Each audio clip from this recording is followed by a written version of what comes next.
Hello and welcome to Coach's Corner. I'm Dave Hilbert, IPFW Sports Information Director. With me now is IPFW head men's basketball coach Andy Piazza. Andy, your team won 2 out of 3 games this week, suffered a setback on Saturday, losing to Kentucky Wesleyan at home. Let's start out with the USI game. You played a team, normally one of the more competitive teams in the league this year. They've slipped a little, have a lot of new faces. One key player in Chris Bowles, a player up among the league leaders in scoring and rebounding. You're able to win the game fairly handily. Well, yeah, Southern Indiana, they beat us twice last year, and they were 19-9 last year. And last year's team, they beat University of Wisconsin at Wisconsin, the Big Ten school, and they battled Georgetown University in Washington, D.C. very well also. The problem, they were predicted by the coaches to be 4th in the league this year, one ahead of us. We were 5th in the preseason poll, but only 3 of the players came back to Southern Indiana this year. I think they could have 7 or 8 potential returning lettermen, and only 3 came back. For what reason, I do not know. And consequently, they have a lot of new faces, like you said, but they have 3 Division I transfers and 2 junior college transfers. So everybody thought the Division I transfers would really be something. And consequently, they aren't playing very well. I don't know if it's chemistry or it's the fact that those players just aren't good enough for our league or whatever the situation is, but as you said, they're last place in our conference. So they go from one of the elite teams in our conference to the last place in the conference right now. And this is the first year we've swept them in 3 years. And like you said, beat them decisively, even though we had a large lead, and they cut it to 2, and then we had we ran it up again. It's a situation where our kids just played very well, played hard, and Chris Bowles, like you mentioned, is a great player. Was a newcomer of the year last year. He's a Division I transfer from Western Kentucky University, and we were able to hold him down offensively. He was 7 for 20, I think, from the floor against us. Where at their place, he really hurt us. He had 27 points, I think, in 25 minutes of playing time. And that was the second game of the week. The first game we played at Goshen College. Goshen's a very good NAIA program. 15-7 going into the game. They beat Eureka College at Eureka College. Eureka College is ranked number 1 in the nation in the NAIA poll. And we were down, amazingly down 22 points, I think, with 11 minutes to go. And we were able to come back and win the game by 4. So it was a situation where Saturday was our 3rd game this week, but we had light practices, only an hour, 15 minutes, not super intense, make sure the kids had fresh legs and fresh minds, things like that. And against Kentucky Wesleyan, the first half we didn't play very well defensively. I mean, we were shooting the ball okay. In the second half, they just turned it up again. They were amazing from three-point range. And combine that with they had 30 more free throw attempts than us. It was hard to play catch up. They're a very good team. You get behind 8, 9, 10 points like that. They handled our press pretty decently in a half-court situation. We trapped. They handled it pretty well. And they had 3 players, actually, that are support players just step forward and have great games. Michael Gray and Devine, the point guard and the small forward, usually between them they average like 16 points a game, and between them they had 49. Michael Gray at 29 was 10 of 11 from the floor, 6 of 7 from threes, and Devine played really well. And then the kid off the bench from Iceland, he scored 18 points coming off the bench. So they had 3 players just step forward and really gave them a lot offensively for them. Scored from the perimeter, scored from the free throw line. And it's tough to, maybe our defense wasn't quite as good as it usually is on the three-point range, but still they were knocking them down. I think they were 8 of 12 at half against us, and it just snowballed the second half. And it was hard for me because of the fact that we worked so hard to get to this point, be first place in the conference, and also we worked so hard to get the crowd like that. We had just a tremendous crowd on Saturday, and I think it was the second most we've had for the year. And I was just disappointed in the performance of our players. And we'll see. This week's like a gut check kind of week. We have to go on the road now for 4 straight games. We'll see how our kids respond. What effect do you think that's going to have on the rankings, both in the region and in the nation? Well, last week we were 2nd in the region to Wesleyan, and we were 11th in the country, and Wesleyan was 8th in the country. We won 2 of our 3 games. Our only loss to the 8th-ranked team in the nation and the team above us in the rankings. I'm sure we'll go down in the national rankings. I assume we're going to stay in the top 20, losing only to the 8th-ranked team. In the region, we'll be in the top 4, but it's the polls are so finicky right now. It's the Wayne State's the other team that's in the regional. They have 4 losses. I believe we have 4 losses. Ashland has, correct me if I'm wrong, do they have 4? I think so. Yeah, they have 2 in the conference, 2 in the league, 4 overall. and Kentucky Wesleyan has 5. So we're all right there as far as losses are concerned. We've beaten Ashland. We don't play Wayne State, and we've lost to Wesleyan. Ashland split with Wesleyan, lost to us, and lost to Wayne State. So who's to figure it? You always want to stay in the top 4 in the region. That's the most important thing because the 4 top teams in the region go to the NCAA tournament. It's nice to stay in the top 20 because it just gives more fuel to the fire later on. But with 4 weeks left and 8 games, there's a lot of basketball to be played. We have 7 conference games, and if we take care of business in these 7 games and the one non-conference game at Indiana Tech, we'll be in good shape come March. Okay, now Thursday you go down to Frankfort to play Kentucky State. That's the team that had, prior to the Wesleyan game, had given IPFW its only home court loss, last second 99-98 game. What do you expect to see on Thursday? Well, at that game, too, we had 5 kids that were suffering from the flu. We were 9 of 19 for the free throw line. They shot 64% from the floor for the game. We had a couple calls not go our way at the end of the game, and they were able to beat us by a whole 1 point. And like you said, gave us our only home court loss. I hope that we avenge the loss, obviously, but Kentucky State has everything to play for also. They have 4 losses in the league, so another loss in the league, and they're basically going to be out of it. We have 3 losses in the league. As long as we keep winning, if we win these 2 games this week, we're still in second place. Nobody's going to move up on us. And then we have to go to Ashland next week. Ashland has 2 losses. We have 3. Kentucky Wesleyan and Kentucky State have 4. So Thursday's a must-win for us. We have to win Thursday because we have to give Kentucky State another loss and keep us in 3rd place. They're going to be all fired up, obviously, playing at home, and it's a must-win for them and a must-win for us. So we expect a war when we go down there. Being on the road doesn't really affect us that much, I don't think, because our kids have seen all in the 5 years I've been here, we have played well on the road. And we beat Kentucky State 2 years ago down at their place after they beat us at home. So we're looking for continuation of that kind of system. Okay. Now Saturday you play Bellarmine, a team that was ranked at the beginning of the season. They've kind of fallen on hard times lately, but they're still a tough team, especially in their building. Sure. They've got the big 7-foot kid, Sherfranz, against us earlier. He was, I think he had 22 points, didn't miss a shot from the floor. What do you expect out of Bellarmine? Well, Bellarmine's a funny situation with Bellarmine because of the fact that in preseason poll they were ranked 2nd in the nation by Sports Illustrated. And all the polls, the publications came out, they're all in the top 20, some of the top 10. And preseason poll by the coaches, they're picked 2nd. They have tremendous talent back from last year, and I think they were 24-6 last year, something like that. They went to the NCAA tournament, and Joe does a great job with his kids down there. They have 3 starters back, and their top reserve back from last year. And here they are, 5-5, I think, in the conference, and 12-8 overall. And nobody would figure that Bellarmine would be in that situation right now. So they're either going to play their hearts out or they're just going to go through the motions because of the fact that they might not be in the race anymore. If Ashland beats them on Thursday, their kids, who knows how their kids are going to react. If Ashland beats them, they're our traveling partner, and play them on Thursday, and if they're 12-9 and 5-6, they could not be. They might not play as hard as if they were playing for the conference championship. But kids are funny. Who knows how they're going to play, and who knows how our kids are going to react. If we have an emotional win on Thursday, who knows what our emotional batteries are going to be like on Saturday. I hope our players realize how important these 2 games are, and they're must-win situations. And we'll see if we come back from Saturday's game. The practices were just addressing the fact that it's behind us, and we have to get going and not let a loss a week ago affect what's going to happen this week.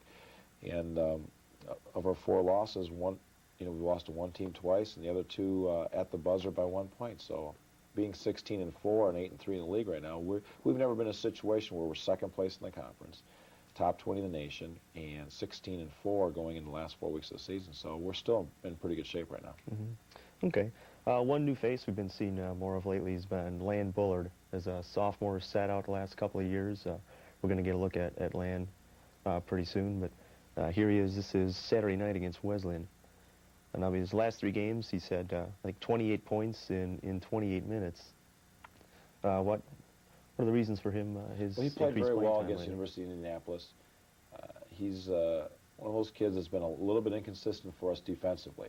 And that's been a reason why he hasn't played as many minutes. Mm-hmm. Some games he plays a few minutes, some games he plays a handful, sometimes he doesn't play at all.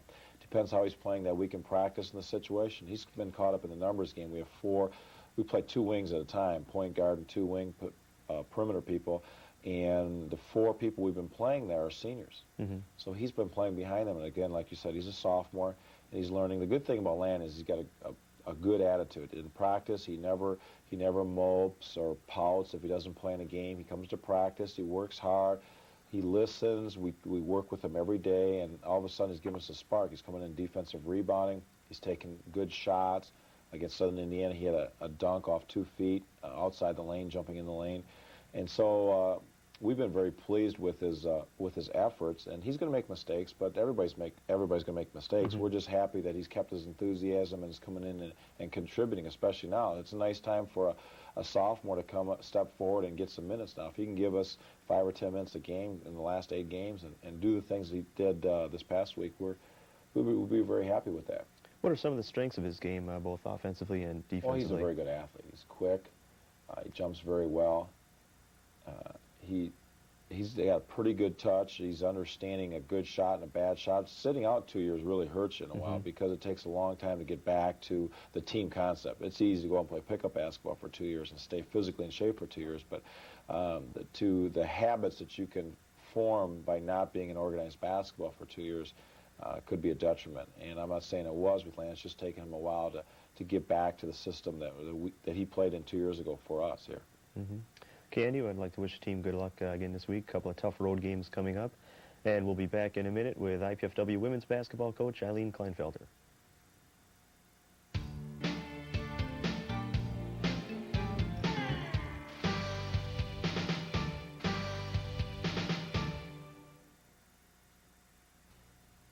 Here's an IPFW sports break. I'm Alan Banks.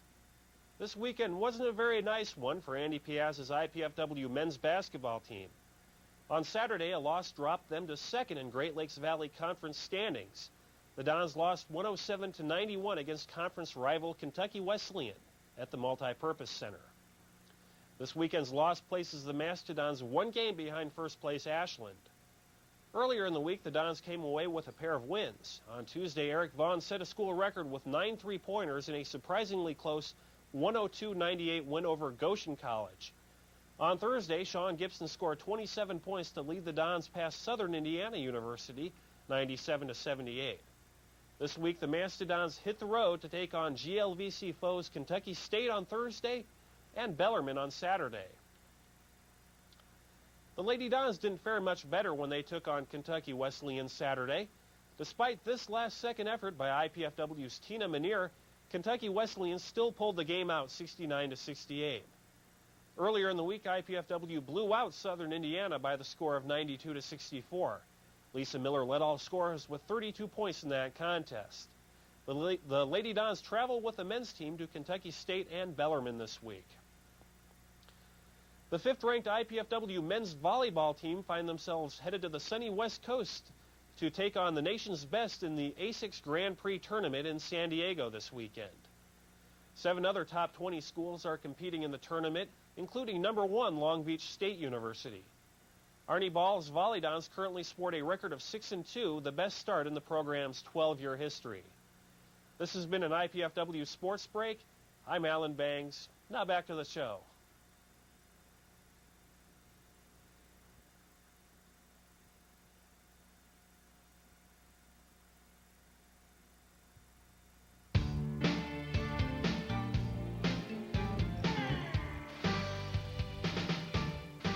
Thank you, Alan. With me now is IPFW head women's basketball coach Eileen Kleinfelder. Eileen, your team had a rough week. You started out with a win over Southern Indiana, then lost to Wesleyan, both games at home. The Southern Indiana game, it was close very early. As a matter of fact, the second half, I think you were only up by 2 points, and then eventually pulled away for a fairly easy win. Well, I'd have to say that the first half was a very physical half. They managed to stay with us, and I give them credit for just working real hard. They were very intense and took us out of our offense first half. We didn't get to go to the free throw line as often as we would have liked to first half, and free throws are a major part of our game. And if we don't get the breaks or get the calls, it does hurt us. Second half, we increased our intensity a little bit, looked to drive the hole a little bit more since they were extending our offense, and were able to draw the fouls, and we ended up shooting 50 free throws for the evening, and helped us win soundly. Now in the first half, the shooting by both teams was rather poor. IPFW shot 31%. He came out in the second half and shot 54%. What accounted for that? Well, once again, the last 3 games we have been shooting poorly first half. We're first in the nation at 51%, and it's really disappointing to see ourselves come out and shoot 30, 31%, 40% at Northern Kentucky, and then second half to turn things around and shoot in the 50s. I can only attribute some of that to the fact that it was a very physical game first half. We weren't getting the calls. Things were just left go. And second half, they called a closer, tighter game, and we got to go to the free throw line. Okay. Now, you mentioned, I believe you shot, almost 30, 40 free throws in the game. We're going to get a look at one here in a minute. Lisa Miller set the NCAA Division II career record with her 631st free throw. I know we talked about this before, but what is it about her game that puts her to line so often? I think the main reason Lisa goes to line as much as she does, first of all, she drives to the hole. She goes up against the big people, and she has good vertical, for someone her size at 5'9". Another thing that Lisa does as far as her shot goes is she does have a little double pump move that she uses, and that helps her draw the foul. Here's the record-setting free throw right there. Yeah, there it is. She was 14 of 18 for the evening from the free throw line. But she's able to draw the fouls. She's shooting a lot of them, and a large part of it is because of the double pump shot she takes inside and really throws the taller inside defenders off, and she draws the foul. Okay. Now, Saturday night, then, we suffered a tough loss to Kentucky Wesleyan, a team that you'd beaten, I believe, by 12 points at their place about a month ago. What happened in that game? And that game was tight throughout. Well, again, a poor first half from the field, and it was very physical. Teams have caught on that we don't handle pressure real well, and they extend our offense a little bit. I talked to the team about this a great deal, and looking at the films, we really did not execute our offense well at all. We were taking, very low percentage shots, shooting from the perimeter for a second pass, and that's something that we don't look to do. We needed to work the ball inside, which we were able to do second half. I can't say that our defense put forth the best effort. Our intensity just wasn't there. And probably more than anything else, 2 things may attribute to our loss. Number one, rebounding. Kentucky Wesleyan is second in the conference in rebounding, and they just got after the boards and got the putbacks. We got them to miss 1 shot, 2 shot, 3 shots in a row, but yet they kept getting the rebound and putting it back up and just stuck with it until they're able to score. And had we stopped that, I think it would have helped us out an awful lot. We didn't hit the offensive boards. We were getting 1 shot, sometimes 2, and then on top of all of that, we just had some critical moments where we had unforced turnovers, especially at the end of the game. We had a few unforced turnovers that really hurt us, and we still managed to come back, and Jamie LaRue hit her free throws with just a minute to go, or even less than that, and I give her credit for that, coming in as a freshman and hitting 2 crucial free throws, and especially when her free throw percentage hasn't been that good, and we just weren't able to get the ball to fall at the end. Had Tina Manier's shot gone in, we'd all be happy when the buzzer sounded. But it didn't work out that way. Okay. Well, we're going to take a look at that in just a second here, the last shot. You mentioned, here we're going to set up the play now. Kentucky Wesleyan misses the front end. There's just 7 seconds left. It all worked out the way he wanted it to. They missed the free throw. She comes down and quite an off-balance shot. She claims that 2 girls grabbed her arm, but, at the end like that, in the heat of things, the officials just aren't going to give you that call. Now, right before that, you said earlier, Jamie LaRue came in, a freshman, hit 2 free throws, which closed the game to within 1. She had just come into the game about 90 seconds before that. How tough is that to come in the game cold? I mean, that was her first appearance in the game, to come in cold like that and contribute not only with 2 crucial free throws, but just to come in and play. Yeah, I give Jamie a lot of credit for that, and that's something I really like about her. She has a real promising future here at IPFW. She's a real gamer. She can come in off the bench, and she'll do exactly what I ask her to do, and she's very, very coachable. I put her in for a defensive spark. We wanted to get some full court man-to-man action going because we needed the basketball, and we did set up a face guard right after she made her free throws. And like I mentioned earlier, she's not our best from the line, but she got in there, and we always talk about getting the job done when it's needed, and she was able to do that for us. And coming in off the bench as cold as she was, it's never been a problem for her. You know, every time I send her in, she's ready to play. Okay, now another thing you mentioned earlier, I know the team you've led the nation in both field goal shooting and free throw shooting at different points during the year. But lately, I think 3 of the last 4 games, teams shot less than 50% from the floor, less than 70% from the line. Is there any reason for that, and do you have any special plans to try to correct this? We always is it have just reasons. one of those things you go through during the year? We always have reasons for things. I think our poor field goal percentage, you know, they all came in the first half. In the second half, we were able to go above our average. I would have to say 2 things. Number one, because the game is physical as it was, and we just weren't getting the calls. Secondly, we just were not patient on offense and did not work the basketball to get the higher percentage shots. And we did that, you know, better second half. Plus, we got the calls second half, and I think that helps out a great deal. From the free throw line, I don't know, you know, what our problem has been. I know that the team is experiencing a little bit of pressure. You know, people are starting to talk about the NC2A tournament, and, you know, we're ranked 4th in the region. We have a good chance of perhaps going, and we don't know how that's going to end up. So, you know, we just need to focus on one game at a time and not allow this pressure to bother us. And if it happens, it happens. Now, what effect do you think this loss, Saturday's loss, might have on the rankings, both in the region and in the nation, and as far as the postseason hunt is concerned? Or is it hard to say, judging on the way the poll's been going in the last few weeks? It's very difficult to say, and especially being a new coach, you know, at this level in this conference, it's hard for me to predict what might happen. So far, in my observation, you know, the rankings have been very unstable. You know, you can beat a team that's maybe just receiving votes or ranked 20th as we were and pop into the top 13, 14, having not even been ranked prior to that. So it's difficult to predict. You know, one loss could knock you out for good. It all depends, and hopefully they'll take a real close look at the teams that we have defeated and the teams that we've played fairly well against. And what we need to do now is take care of business with the rest of the conference especially St. Joe and Northern Kentucky, because they are ranked, and if we can fare well against them, I think we'll be recognized once again. Okay, now taking a look at this week coming up, we go down to Frankfort on Thursday to play Kentucky State, a team that we hammered earlier in the year by about 60 points, and then Saturday have to go down to Bellarmine. And I know it's the first time that you'll be down to Bellarmine. I know it's always a tough place to play. Any comments on this week's game, starting with Thursday? Well, with Thursday, hopefully the team will be anxious to get things put back together after our loss against Kentucky Wesleyan, and that's something we're going to focus on. We plan on using a lot of people. We plan on playing with a great deal of intensity. That's our game plan. We hope that will carry over then for our Bellarmine game on Saturday. You know, it is a very important game. The kids have defeated Bellarmine at Bellarmine before, so they know that it can happen. And we'll just need to get ourselves ready for that. You know, we need to prepare ourselves for a very intense game. They're going to be after us just as much as we're going to be after them. And they have a very good perimeter game, and that's something we're going to have to take better care of, as well as the inside game. They're very well balanced. Now they're without their All-American O'Bannon, the player that was hurt in our gym. Unfortunately, is out for the year.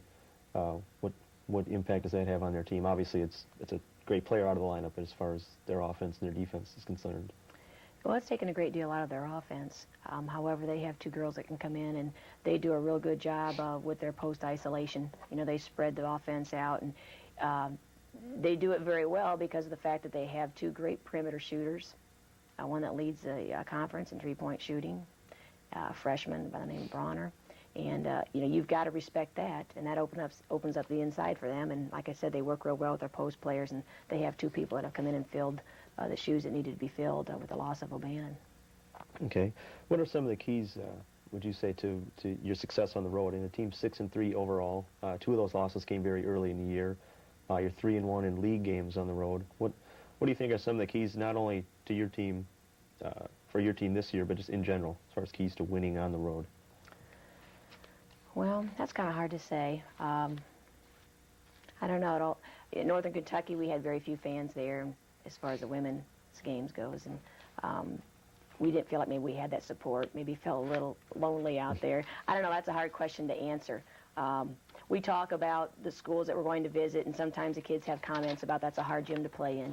You know, Kentucky Wesleyan was one that everyone talked about being a tough gym to play in, and we went down there and took care of business. And you would have thought that coming back to our home court, we could have, you know, beaten them again. We always say that teams play their best in our gym. For some unknown reason, they shoot by far, looking back over the conference schools, their shooting percentages have been well above their average in our gym. And when we go on the road, we just try to prepare ourselves and go through the same routine every time and make sure that everyone is well rested and just go out there and get the job done. We really don't focus on the facilities itself or the fans and that sort of thing. Try to just block that out. Now you mentioned getting the players well rested. You've got 4 players, 4 of your 5 starters are averaging 30 or 29 or more minutes per game. Several of the players have played the full 40 minutes lately. What are some of the advantages and the disadvantages of that? Well, advantage of playing the same people for a longer period of time, number one, they begin to learn all the tendencies of the opponent, you know, out on the floor and what they're able to get, you know, offensively and what they're doing to us defensively. And, you know, together as a team, they can start to discuss things by themselves, you know, in addition to what I'm going to tell them, to defend things and to attack things offensively. And things start to gel a little bit better for you. Especially with our presses that we use.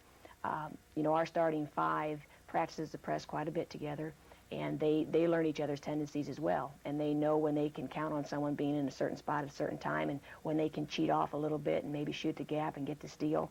And, you know, that is an advantage. Disadvantage, you know, they become fatigued. That is something that I think we need, you know, we're going to focus on Thursday, Kentucky State, and hopefully it'll carry over to Bellarmine and using more people. I'd like to have used Michelle Conley a little bit for us, and, you know, she's a very good post-defensive player for us, which we needed. And she's had a groin injury for over a month now, and we're hoping that, and she has been cleared by the doctors, and we're hoping that she'll be back for us. So we really have been down to 11 people on the roster, and at times we've used 10, maybe 9 in different games, but that's something we hope to use a few more people, and that might help us out. All right, well, I'd like to wish luck to the team. I'd like to remind fans that IPFW, both men's and women's teams, will be out of town for a couple of weeks. They'll be back in town on Thursday, February 27th.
Hello and welcome to Coach's Corner. I'm Dave Hilbert, IPFW Sports Information Director. With me this week is IPFW Assistant Men's Basketball Coach Dick Dumanian. Dick, welcome to the show again. Thanks, Dave.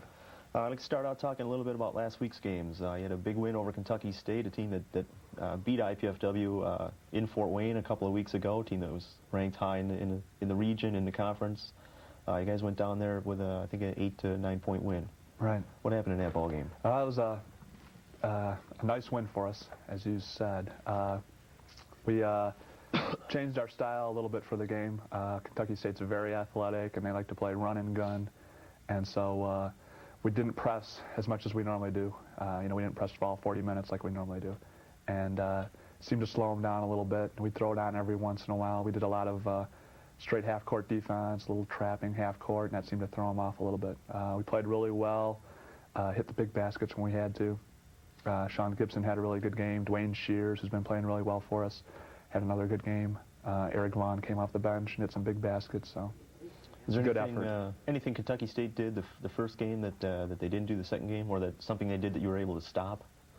Last week? They're more a transition kind of team, and so by not pressing as much, we kind of slowed them down. They weren't able to get those easy transition baskets. They're more a team, they want to pass it once, and boom, that guy's looking to shoot it. And when you play half-court defense, they've got to work the ball a little bit more, which isn't their style. So they had to be a little more patient. They tend to throw the ball away, take shots. They get a little frustrated or want to hurry things up, and take shots that they don't normally take. So, what was this is the first time you've been down to Kentucky State since you've been here? How would you compare their gym and just playing at Kentucky State as opposed to playing at some of the other conference schools? It's a beautiful facility. It's Frankfurt is the state capital, and it's a really nice facility. Probably the nicest one in the conference as far as being newer and big and well kept and all that kind of stuff. What was the crowd like down there? Not real good. The place holds, I think, 7,000 people, something like that, and we had maybe 1,000 people there. So. Okay, then Saturday, you guys went down to Bellarmine, another team that we defeated in Fort Wayne fairly handily last time we played them. Went down there, had a 3-point loss. What were some of the things that happened that night? Well, Bellarmine played terrific. They're on a roll. They beat Ashland Thursday night, and then they got us Saturday, and they're more a half-court kind of team. We tried to press them more. They did a real good job against our press. They were down to 7 guys. Normally they play 8 people. They lost a starter. 5 minutes into the Ashland game, he tore up his knee. Hartledge, 6'9" kid that plays the big forward for him. And they did a really good job. They just executed. First half was kind of ugly. They only had 5 points, I think, after 10 or 11 minutes of play.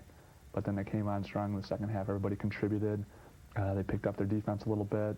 We made a lot of turnovers, a lot of unforced turnovers, and just kind of fell apart. They shot a lot more free throws than we did, but I think that happens to us a lot. We're a little bit more physical, and there at the end of the game, we were fouling them to stop the clock and try to get the ball back. So.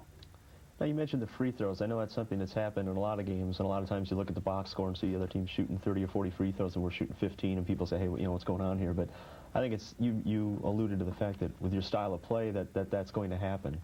Why is that? Well, you'd hope that it wouldn't happen. I think it happens when you're pressing like that as much as we do, and the game gets going up and down like that. You have more tendency to put defensive players in bad position where they might have to reach, or it's easier for them to reach than move their feet, and you get a lot of situations maybe more than you would normally in a half-court game where it's going to be 2-on-1 or 3-on-2, and so people foul instead of giving up the easy basket, which is part of our style, and so it just works out that way. And on the other end, we have a pretty good perimeter shooting team, and so we take a little more shots outside probably than most teams or a lot of teams. And when you bang it inside more, you're going to get more free throws. And we certainly could do that, but we also have with our big guys, they do a really good job inside. But we shoot a lot outside too, so that kind of cuts down on your opportunities to get fouled. Sure. Okay, now Saturday night, you guys have probably the game in the conference this week, IPFW at Ashland. Both teams, 2 of the teams in a 3-way tie for first. Kentucky Wesleyan, the other team, both all 3 9-4 in the league. Now Ashland came up here, I think, on January 25th. IPFW came out of there with, I think, a 14-point win, a game a little easier win than most people thought. What do you expect to see on Saturday? A totally different team than it was up here. Ashland's a terrible road team. I think they're 5-6 on the season on the road, and I believe they have a 30-some game winning streak at home. Longest home court winning streak in the league. Right. So they're tough at home. It's a totally different team, and I imagine it'll be the same kind of game. Both teams are going to press the whole time. It'll be up and down. There'll be a lot of points scored, and hopefully it'll be Same kind of outcome as last time, but we'll just have to wait and see. Now, I think that, I'm not sure of this, but I remember Andy saying the other day, I don't think that IPFW has won as long as at Ashland while Andy's been the coach. I don't know, a lot of these guys have been around for a couple of years. Is that, say, kind of like a mental block, kind of like with never beaten Kentucky Wesleyan? Is it something that's in the back of their minds? Or? Yeah, I'm not sure. It shouldn't be. Coach Piazza, this is his 5th year here. We don't have anybody that's been here. This will be their 3rd time going there. So they don't, if we've never won there for I don't know how many years, that doesn't matter because we've only been here. Sean Gibson and those guys have only been here. This will be their 3rd trip only. So, and we're a lot different team than we were last year or when they were freshmen. So hopefully that won't weigh on their minds. And we know we can beat them because we beat them pretty handily here. So hopefully that'll carry over. We're a pretty good road team. We don't seem to mind too much on the road. So hopefully that'll... You've also had some wins at some notoriously difficult places to win, like Gannon. Right. And some places like that. So, okay. Now, with there's some interesting scores in the league this week. Ashland split a couple of games. They had a chance to take sole possession of first place, and they ended up losing to Kentucky State just 2 days after IPFW defeated Kentucky State. Wesleyan won both their games. How do you see the regional rankings coming out this week?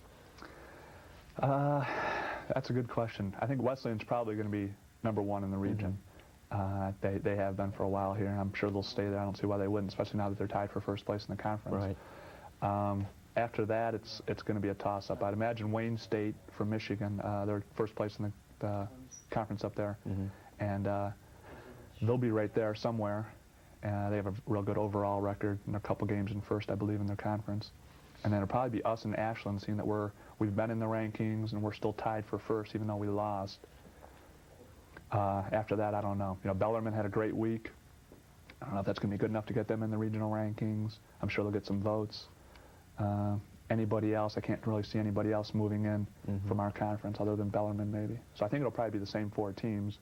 Probably get shuffled though, as opposed to Wayne State will probably move up and us and Ashland will both move down. Now, who are some of the teams left on your schedule that are a little bit scary? Like St. Joe was one that leaps to mind. I know they're a team that we had to struggle to beat by 4 at home, and they've won some big games. Mathematically, they could be tied for first place at the end of this week if they can pull off a big win at Wesleyan. Right. They're only a game out of first. There's 3 teams tied for, well, I guess technically they're tied for 4th place, but they're only 1 game behind 3 of us that are in first.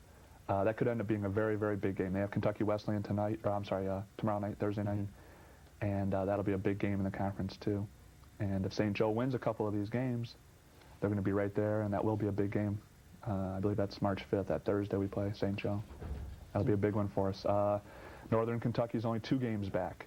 If they win this weekend, they sweep this weekend, they come into town next weekend with Indy, and that'll be a big game for them. So they could all, potentially they're all big games, especially with the standings being as tight as they are. We can't afford really to lose any more games in the conference if we want to be conference champions. Now, you've been in college basketball for several years, some different areas. Have you ever seen a conference race as tight as this late into the season with this many teams involved? No, I don't think I have. It's pretty amazing, especially a week ago, nobody would have guessed it would have been this tight because Ashland was a game up on everybody, or on us, I should say, and then we were a game ahead of everybody else. And that's just the way the ball bounces, I guess. Now, I've never been in a conference race like this where there's 6 teams that are within 1 game, and then Northern's hanging around with only 2 games back. So, okay. Now, with just a couple of weeks left in the season, you've got 4 seniors on the team: Clarence Rich, Kevin Shank, Dwayne Shears, and Eric Vaughn. How are they looking at things going into the stretch? And are they contributing any kind of leadership, either on or off the floor, having been through this before? Well, see, that's they've been through a number of seasons before, but they've never been through a conference race like this before. Not at the college Division II level. Eric's team did really well in junior college. Dwayne's team did very well in junior college. They came from good high school programs and such, but they've never been in a race while they've been here at IPFW, so it's new for them. Andy or myself have never been in a race while we've been here at IPFW. We've always been the team that's in the middle of the pack, trying to get up into 2nd or 3rd. Sure. Acting as a spoiler. So, yeah, Dwayne's really come on the last 3 weeks or so, 6 or 7 games. He's really come on and been playing really well for us. He didn't score too many on Saturday, but he did a lot of other really nice things. He played pretty good defense. He had a couple really nice assists, and so we're really happy with the way he's been playing. Clarence is always there. He does a great job on defense. He's tough. He doesn't get rattled too often, so you can count on him. Eric's been kind of up and down, but he knows what it's all about. He's kind of sick right now. I don't know how he's going to be for Saturday. Should be all right. And then Kevin Shank, he's sort of like Clarence in that, we can count on him to go in, and, he's going to be, give it his all for however long he's in there. Well, he's one of the players that does a lot of things that don't show up on the Right. stat sheet. I mean, he's diving all over the floor. He's getting the big rebound when you need it. Doesn't play a lot of minutes, but Right. it's a Works big hard. He goes in contributor. there and he hustles, makes some things happen. He's going to make a nice pass here, or he'll be the guy that, ducks in behind the defense and gets an easy layup and that kind of thing. So. Okay. Well, Dick, good luck to the team this week. I know it's a big game. Everyone in the league is looking forward to the outcome of the game, and we hope it works out for you. Yeah, thanks. We'll be back after a break with IPFW women's basketball coach Eileen Kleinfelter.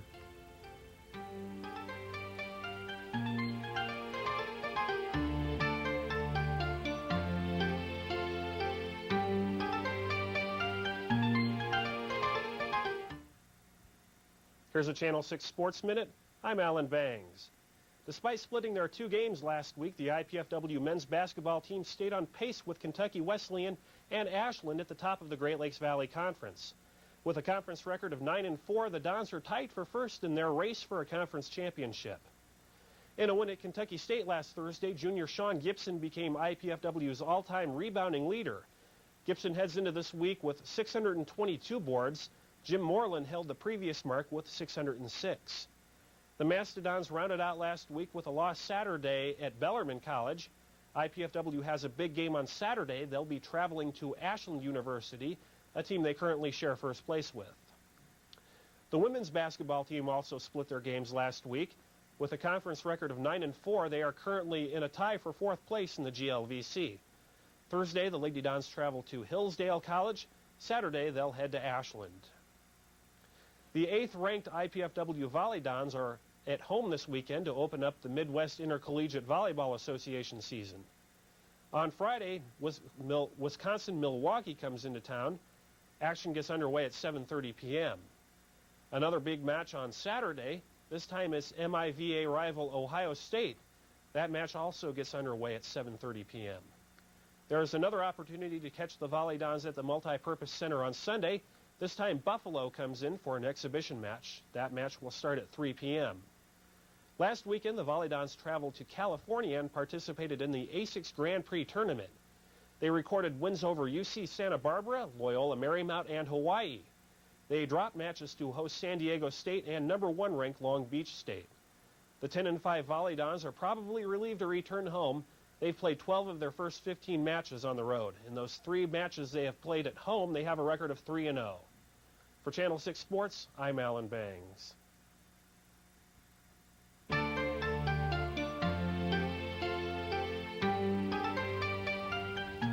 Thanks, Alan. Welcome back to Coach's Corner. I'm here now with IPFW women's basketball coach Eileen Kleinfelter. Eileen, last week, kind of a tough week. You started out with an easy win at Kentucky State and then had to go down to Bellarmine, team that is always a tough team, especially at their place, and team we defeated at the last second in our building. Starting out with the Kentucky State game, and that game, like I said, it was pretty much a blowout. We won by like 62 points. How do you get the team prepared for a game like that, especially when they had beaten them soundly earlier in the year? Well, a couple of things in approaching that game. First of all, we look at it as an opportunity that perhaps everyone will get a chance to play. And you never want to overlook a team. You know, we approach every game, every team quite seriously. We prepare for Kentucky State just like any other team. And we hope that things, go our way when we get out there. You never know on any given night. Things may not go your way. Bellarmine is a perfect example. You may not be able to put the ball in the hole. And, we came out Kentucky State well prepared, and we did some things in the Kentucky State game that prepared us for the Bellarmine game. Some of the game plan that we wanted to use, and especially our defenses that we wanted to experiment with a little bit. But like I said, it's a good opportunity for everyone to get to play and to get the kids pumped up for that. You just tell them, look, we want everyone to play. We want you all to go out there and give 100% on defense. We don't want any complacency. We want good execution. And games like that's a perfect opportunity to prepare your younger kids and get them some experience and to coach them to, correct mistakes and just look for better execution on everything that we do so that when we have a game like Bellarmine, we're a little bit more prepared, maybe a little more confident. Who are some of the players that that came off the bench that had a good game against Kentucky State? Players that don't normally see a lot of action. Well, we had a lot of people contributing. Amy Perkins came in and had 6 assists and did a real good job running the offense for us and getting the break going for us. Kim Recker had quite a few rebounds and was able to put a few back in on the offensive end. She did real well for us. Dawn Dressler is one who's coming off the bench over the past few games and has been doing very well.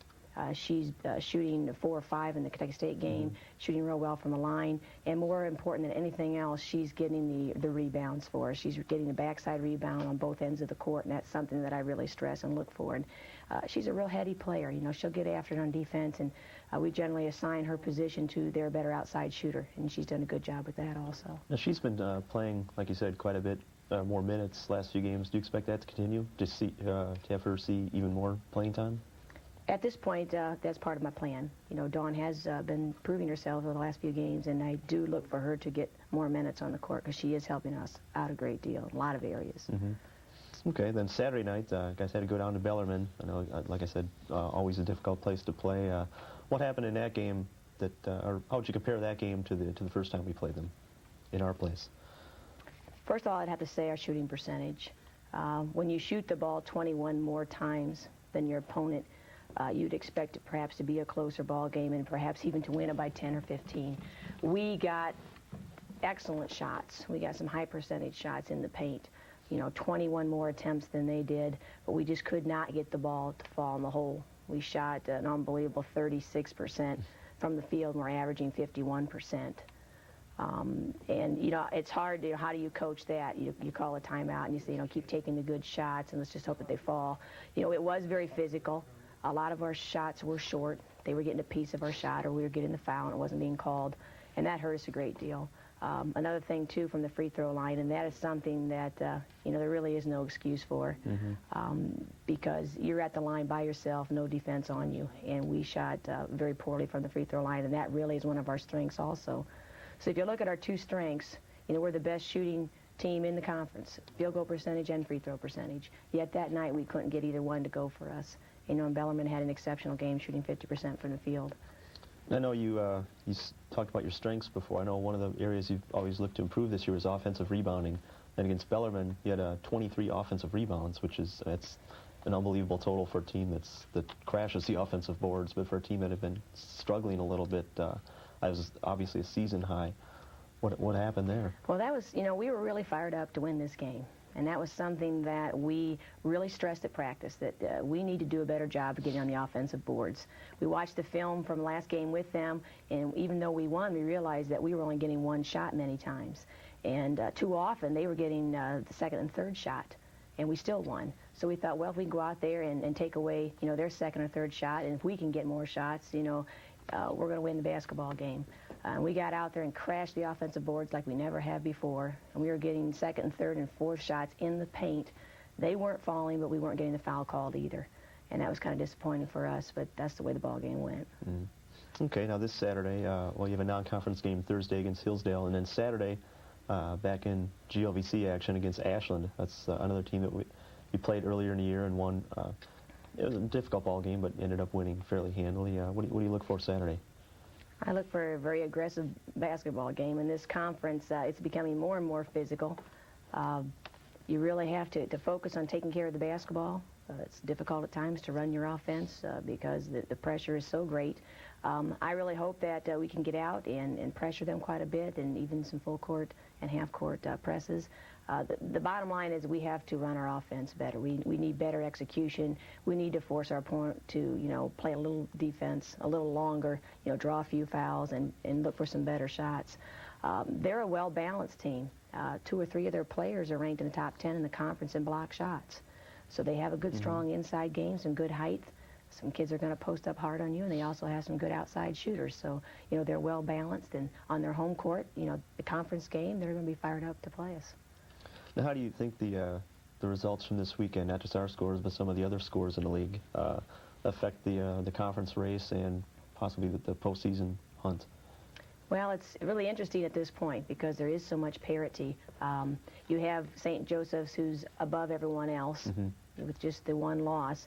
And then you have Northern Kentucky, who started out slowly, but then kind of took second place by themselves. And then they had a couple of, surprises as far as upsets go. Indianapolis upset them at their place at Northern Kentucky.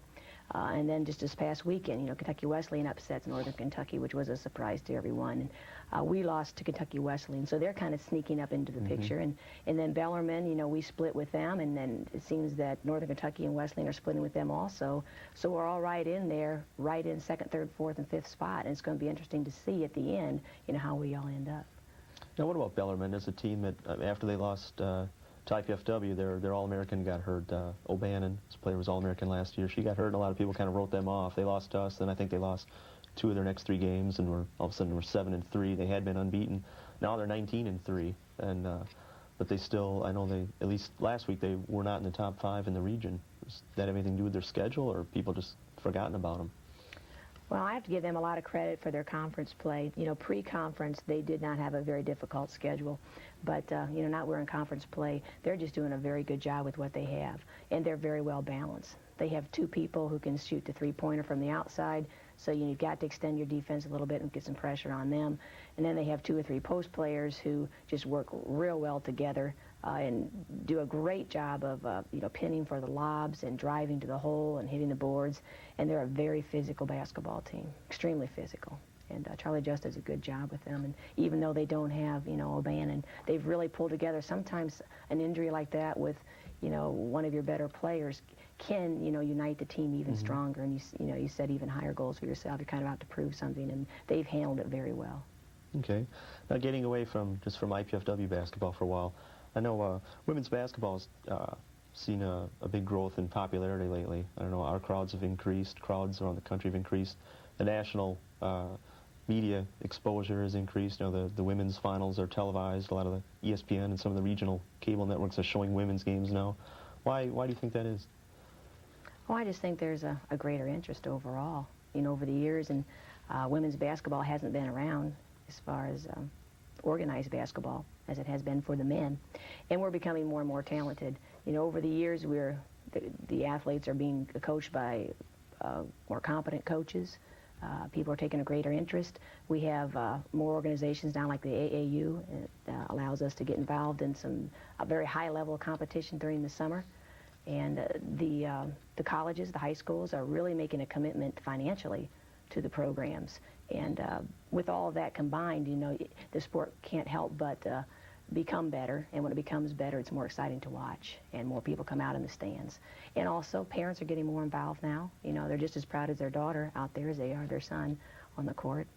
So I think do you think that's a big part of it? I know it's more I don't know, I don't want to say acceptable, but more usual for a girl to get involved in sports, whereas 10, 15 years ago it was kind of odd for a girl to get involved in sports, whereas now it's not, nobody thinks twice about it. I heard some high school girls talking not too long ago, and they mentioned that a few years back, if you were involved in athletics, you were a jock. And now it's the in thing. It used to be cheerleading was what you got into, and now it's just the opposite. And I have a niece who's a cheerleader, and she tells me that cheerleading is not as in as being an athlete and being involved in a sport. And women play the game of basketball very delicate. People say it's much of a finesse game. I can't say it's delicate in our conference, but maybe that wasn't the proper word to use. We do play with a great deal of finesse. We don't play above the rim. We don't have the slamming and so forth. And it's a fast-paced game with a 30-second clock. But we have some outstanding shooters in the women's game. And if you've seen any Division I women's basketball, they can do some exciting things with the basketball, and in Division II as well. The talent has just escalated in what we're able to do on the court. Okay, now since you began coaching, you've been in some different regions of the country, out west in Arizona, out east, a lot of time in the south, and then in this part of the country. How would you compare just girls basketball in general, kind of the developmental phases of women's basketball as far as starting the kids early in different parts of the country? Is it stronger in different parts? Is there more emphasis in different parts? I would say so. Indiana is by far the best basketball, all the way down to the elementary schools. Everyone in the country respects Indiana basketball, and that's very evident at all the summer tournaments and camps you go to. Coaches are always out there looking for the Indiana kids because they're so sound fundamentally. When I was out west, I'd have to say that even though California had a lot going for itself in Phoenix, in that area, there wasn't as much interest. Maybe because you were limited to the surrounding suburbs of Phoenix, and everything else is desert. But it was a little more difficult to get organized basketball going. The interest wasn't as great, and I would have to say that the fundamentals and the skill was not as good as what you'd see in the state of Indiana. On the East Coast, Pennsylvania, Philadelphia, in New Jersey, in that area, there's a great deal of interest and a great deal of talent, probably very, very similar to here as it is here in Indiana. Okay. Well, Eileen, good luck to the team this weekend. Thanks for being on the show once again. I'd like to remind fans, Coach's Corner can be seen every Wednesday night on College Cable Access Channel 6.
Hello and welcome to Coach's Corner. I'm Dave Hilbert, IPFW Sports Information Director. With me now is IPFW head men's basketball coach Andy Piazza.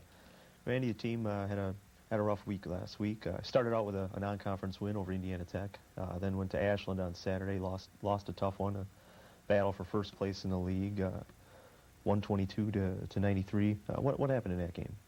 Well, like you said, we had a non-conference win at Indiana Tech, and fortunately we were able to win. Because we had 3 days to get ready for Ashland, we gave the kids Wednesday off practice to give them mentally and physically a day off because it's end of February now, and the fact is it's hard to sustain 3 days of practice, intensity level for that. And had short practices Thursday and Friday reviewed, and felt pretty good about Saturday going over to Ashland. Sure, Ashland has a 38 or 39 game home longest in the league. Winning streak is what they have there. And they had almost 3,000 people there at the game. Great home court advantage for them. One of their players was suspended, and I don't know if that rallied the team or not. One of their starters, one of their leading scorers, was suspended for an off-court incident. And in fact, their point guard wore his jersey, the suspended player's jersey. I don't know if in respect for him or whatever. I don't know what the situation was there, but we started out the game very well. We were up 16-6, and I think it was 30-21 at one time. Fluctuated between a 6 and 10 point lead. And then a lot of things happened where we lost some patience on offense. We had some easy shots not fall. We got fouled, some free throws didn't fall. In the meantime, they were scoring. They got red hot. They were hitting threes. All of a sudden, when they started scoring, we threw the ball away a couple times against their press. Their press got a lot better because of turnovers by us or our lack of patience at the offensive end. Then it started snowballing. And then we started hurrying a little bit, rushing our offense, trying to score too quickly, and that's counterproductive for us. And defensively, it seems like we hit a lull then because we were frustrated in the offensive end. Instead of gearing up on the defensive end, we got a little frustrated, and we were like thinking about how frustrated we were on the offensive end. And when you're thinking about what just happened the play before, defensively, you're always going to be a step slow in reacting, and that's what we were. And Ashland was on top of their game there for about a 5-minute period, and all of a sudden we're down 20, which can happen against an explosive team like that. At halftime, we addressed the issue where we do not need to get it all back at once. Let's just chip away. Let's cut the 20-point lead to 10 at the 10-minute mark. Let's not hurry our offense. Let's not panic on defense and gamble all the time and reach and get out of position or foul carelessly or unnecessarily. Let's not put them in the bonus situation too early. Let's make sure that we execute and take what they give us versus rushing down and hurrying a shot, because we don't have to get back in it right away. We've been in situations where we've been down 10, 11, 12 points with 10 minutes to go and have won the games. So it's like in the past we addressed those exact games where we were behind on the road against good teams late in the game and what we needed to do. And with a veteran team, you wouldn't be concerned about that. Very first play of the second half, we got the ball inside of one of our very good postmen who had a jump hook 5 feet away. It rattled the rim and came out. They went down, they scored. We came down, we had a wide open 3-point shot off of a double down to our post player. The ball was halfway down, rattled the rim 3 or 4 times, came out, they came down, bombed a 3. All of a sudden, that's a +5 for them, we're down 25. And it was a situation where for a while there, no matter how hard we tried, it seemed like everything went wrong. Kid would cut to the basket and we'd throw behind him. We think the kid was going to cut to the basket on a break, and we threw a skip pass to the corner, and it resulted in turnovers from lack of communication and scoring opportunities were whittled away. We made some more careless passes against the press. We had to use a lot of our timeouts just to get the kids to calm down and get reorganized. The crowd was in it. Obviously, we couldn't take the crowd out of the game at that point. And then we had a snowball effect. A lot of our key players did not get the ball. Sean Gibson only had 3 shot attempts. One was a 3-point jump shot. One was a downhill tip in the first half. And the other one was he took it to the basket off of a post move all by himself. So it was a situation where, very unintelligently, we didn't try to do the things that got us to 18 wins versus, sometimes you can say it's February, the other team's playing well, but I can accept losses when we're working as hard as we can and trying to do the things that we've been doing all year that have been successful. And we did neither one of those. And if you don't do those 2 things in an away game in front of 3,000 hostile fans, with the team you're tied with number 1 in the conference, it's very difficult to win, obviously. And it just snowballed, and the score was a lot worse than it looked. Now, what effect do you think that game's going to have on the rankings this week? I know we're talking about that before we came on the air. It's a very good question, Dave. The fact is, even though right now we do not control if we win the conference championship, we still have a viable shot at the NCAA tournament. They take 4 from 8 different regions. It really is a regional tournament that goes to the nationals, what it is. Mm-hmm. It's not the 32 best teams in the nation because of budgetary constraints and things like that. They don't move a lot of people around.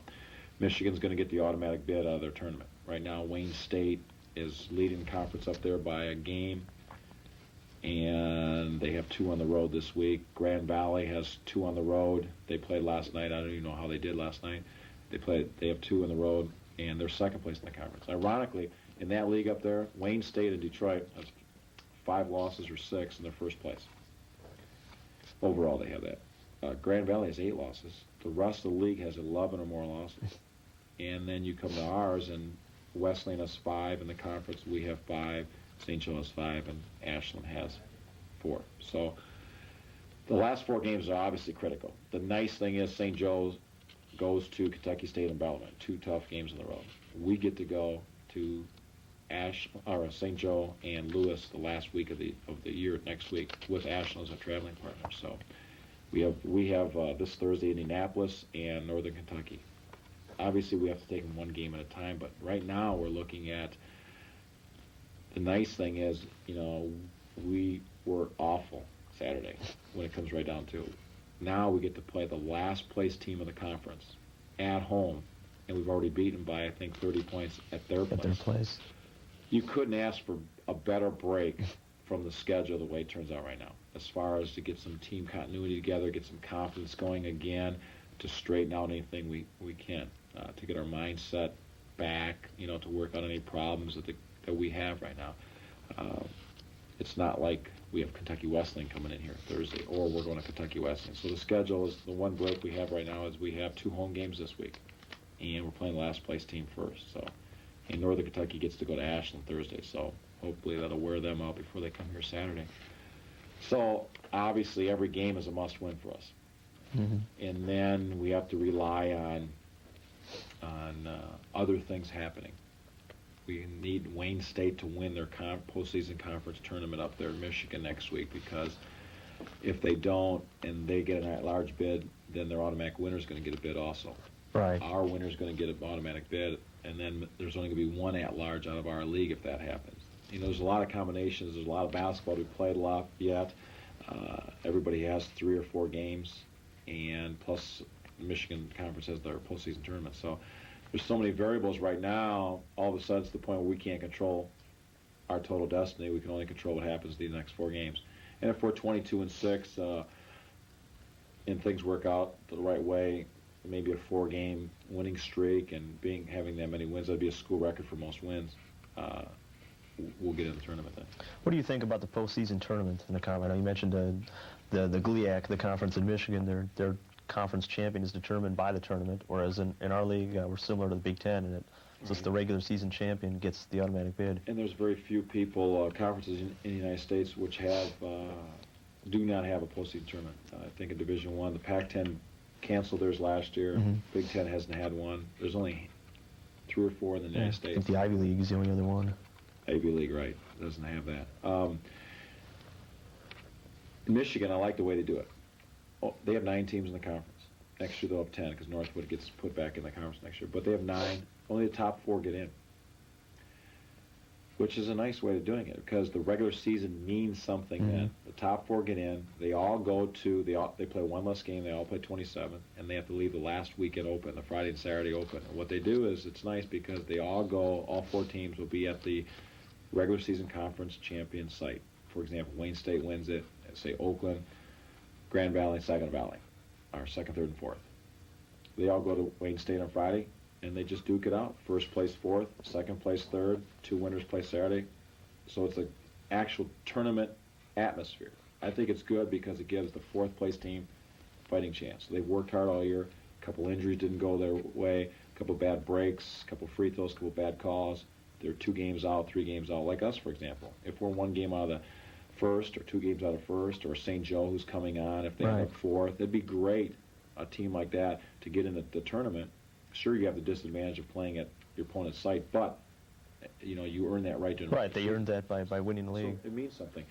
And then they get to the point where that tournament prepares them, I think, a little bit for the next weekend. Sure. Because now they're playing do or die in a tournament situation, for the conference championship. Now they get to go to the NCAA tournament and play the same scenario on Friday, Saturday, where it's the 2 winners play Friday for the Saturday. So I think it's an advantage. Mm-hmm. And like you said, with taking only the top 4 teams, then you don't get a team that's 8 and 20 that goes on a tear and gets in a tournament, leaving out 2 20 teams. Right. If they get hot, right now Indianapolis is 8 and 16, I think. If they were to get hot and win the postseason conference tournament and have them in at 10 and 16, then you feel bad about season that. You might as well not play. Right, and they could go and have a great showing in the tournament or get blown out right away. Sure. But it's nice and I understand that you don't want all 10 teams in because of budgetary constraints and travel and away games and stuff like that. And when you only have a Friday and Saturday, the kids are only missing Friday's classes. So it's not like if you have a postseason tournament, you're taking them out of school. And to finance it, you have 1 less game. So it's 1 less game where you have to pay officials and everything else like that. So it's not that bad of a scenario for administrators to look at in black and white, dollars and cents to look at. Okay. Well, Andy, good luck to the team this week. A couple of home games. We'll be back in a minute after a brief sports break with IPFW student Alan Bangs.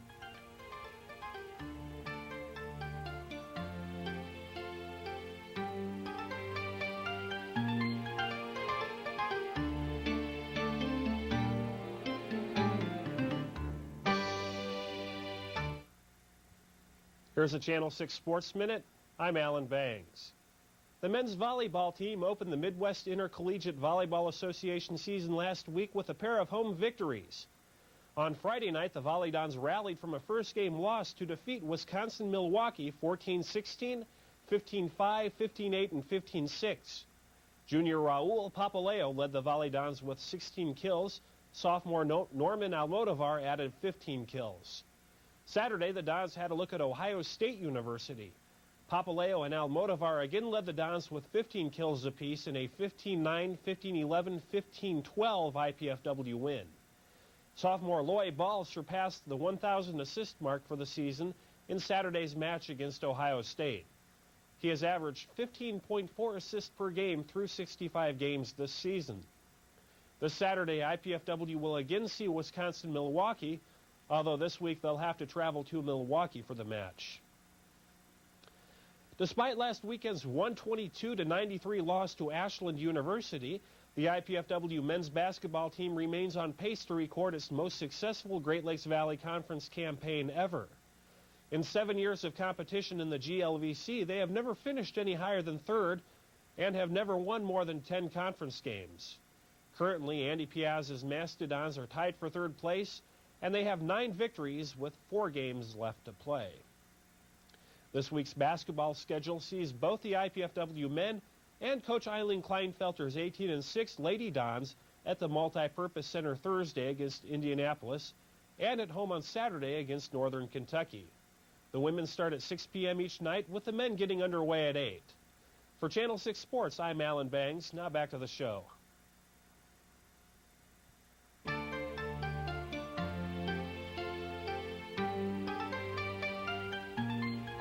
Thanks, Alan. Welcome back to Coach's Corner. I'm here now with IPFW women's basketball coach Eileen Kleinfelter. Eileen, your team was 2-0 last week, improved the record to 18-6. You started out with a game at Hillsdale, a team that came in with a pretty poor record, and the game was a little closer than we expected. Yeah, we sort of got off to a slow start to begin with, and I'd have to say if your team's ever in a slump, we may have found ourselves in a slight slump at that time, trying to get things to gel offensively and defensively for us. It was a very physical game, no doubt, and it's just a situation that we had to deal with it. It's difficult to play on the road, and especially in a different league. I thought the kids handled it pretty well, and the times that they did close the margin, fairly close toward the end, we were able to pull it out and still win soundly. And a lot of people got to play, too, and that's another situation. I used the bench quite a bit.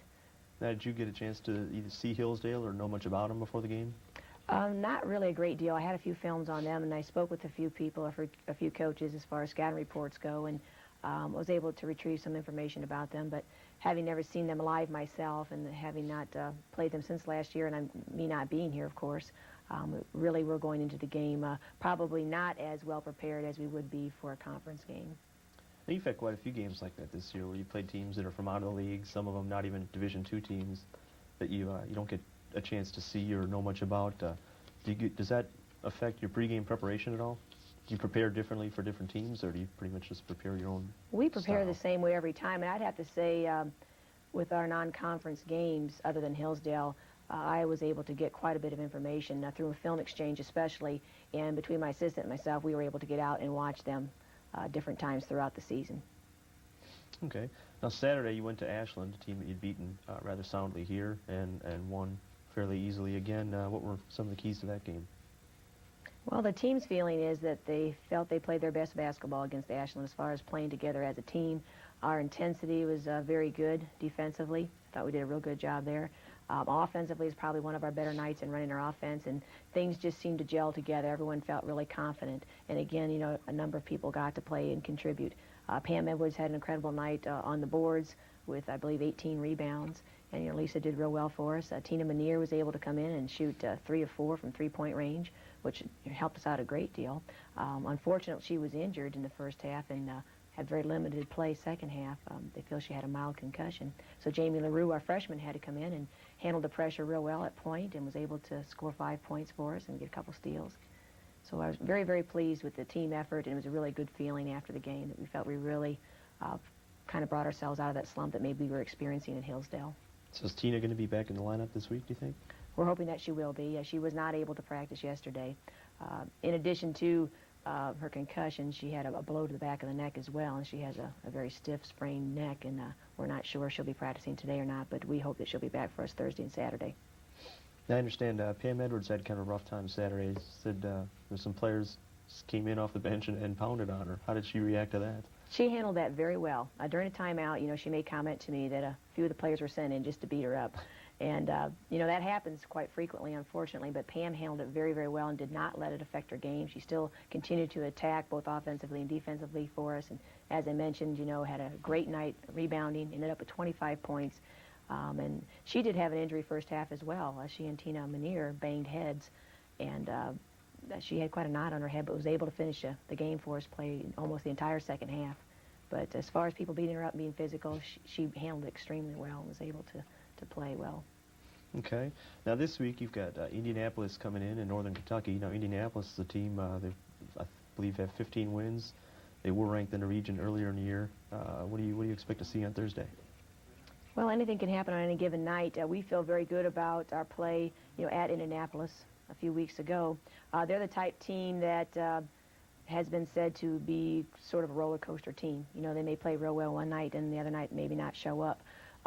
Rest assured they're going to come to our place, being a conference game. They're going to be ready to play us, and we're going to be ready to play them as well. Mm-hmm. And we feel very prepared for them, and knowing their offenses, the kids feel very comfortable with that, and the defenses that we use to defend that.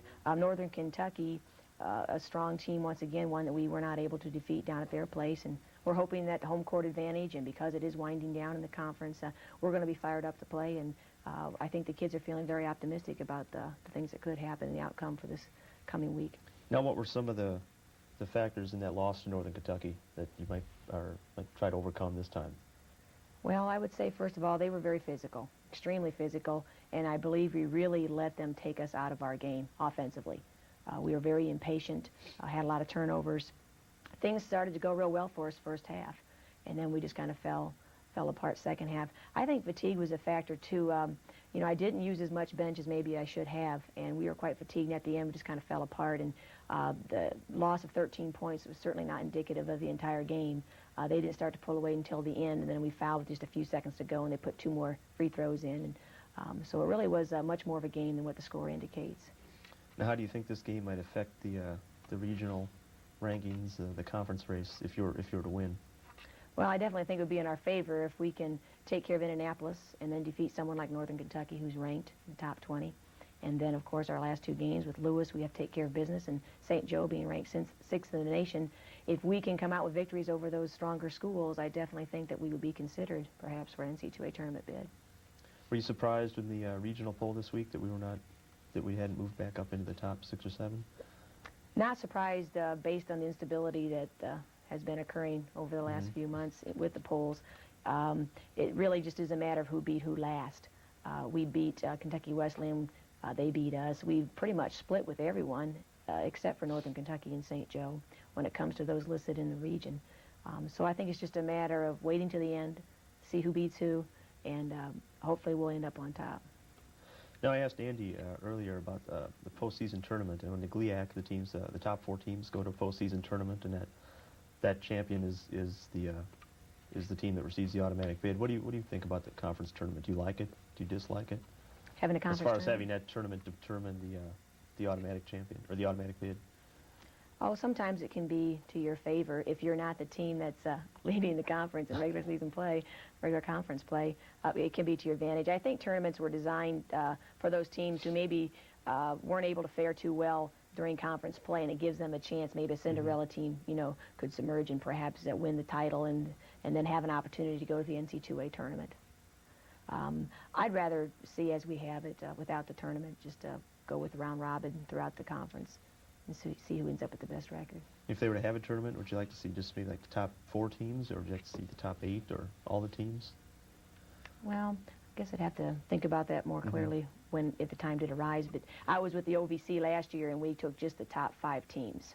And the top team would have a bye first round. And that seemed to work out real well. Tournaments are exciting. They can be a lot of fun. And it extends your play just a little bit longer as well. I'm not sure how I'd feel about that if they were to propose having a tournament for our conference. Mhm. What's the attitude of the team now as far as looking at the postseason? Do they think they have a realistic chance, or what is their feeling? Well, I think that they're thinking very positive about, our remaining 4 games, and that's all we're really focusing on right now. I think we got into a situation when we were in the top 20 for a week and got ranked in the region, and looking at all the national statistics and so forth, and we kind of put ourselves in a position where we were playing not to lose rather than playing to win, and lost some of our excitement and enthusiasm as a result. And we brought ourselves back to, as I mentioned with our Ashland game, to just focusing on one game at a time and not concerning ourselves with NC2A tournament play, and just take care of the rest of the conference games, and whatever happens, happens. Now, you had a change in the starting lineup this week. Dawn Dressler started. She had started the first, I think, 2 or 3 games of the year, and then Amy Hogan took over that spot up until the Hillsdale game, and now Dawn Dressler's in the lineup. What was some of the reasons for that move? Well, a couple of things factored in. Number one, Dawn Dressler's just been doing extremely well for us. And if you recall back in earlier games, Dawn Dressler did start for us, and Amy Hogan kind of took that away from her, and now the table's kind of turned back again. Dawn's just been doing an incredible job on the boards for us, especially on the offensive end. And I spoke with her too. I said, Dawn, if you could become a little bit more of an offensive threat for us, you really could see some more playing time. And as a result, she's driving to the hole for us. She's getting putbacks with the offensive boards, and she's taking some longer range shots for us. She had the 3-point shot at the buzzer at halftime, which really gave us a boost in the Ashland game. And Amy's been doing real well for us as well. I used her as a defensive player, basically, and did not put a lot of pressure or demands as far as scoring goes. She has been ill this past week, and that may have had a little bit to do with her play. But she's going to see a lot of playing time as well. How she responded to the move? Very well. I mean, she understands that she took Dawn's starting spot earlier on in pre-conference play, and she knows that she's still going to be able to contribute and get some playing time. Okay.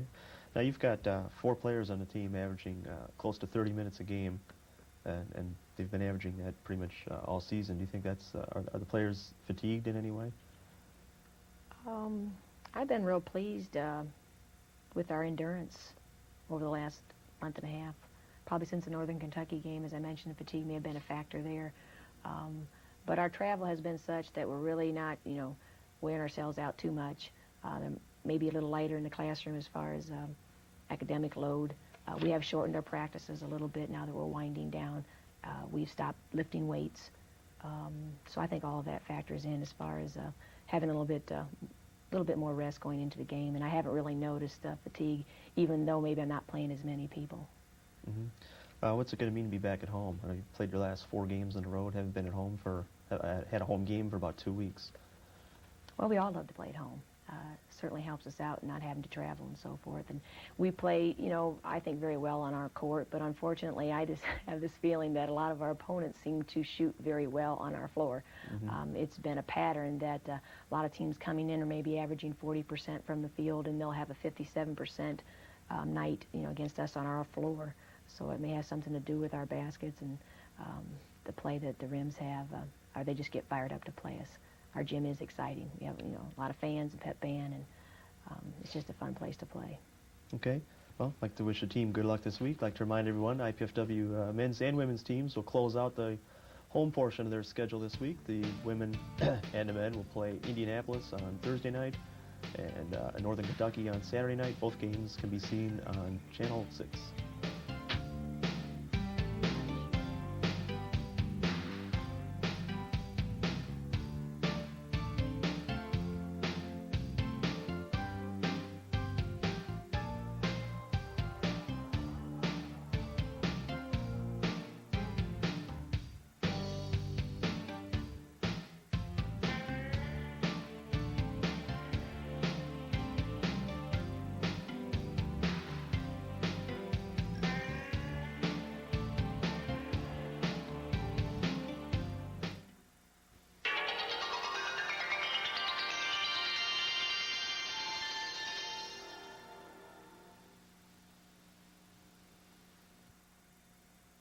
IPFW presents World-Class Volleyball Competition, Tuesday night, March 17th at the Memorial Coliseum as the number 3 ranked U.S. men's national team battles the number 1 ranked Cuban nationals. Smashing serves, punishing slams, diving digs. You won't have to go to Barcelona to see this gold medal match. Catch the high-flying action of international volleyball as the U.S. men take on the Cubans, March 17th at the Memorial Coliseum. Tickets start at $6, available at Ticketmaster and the Coliseum. Proceeds going to the Hilliard Gates Scholarship Fund.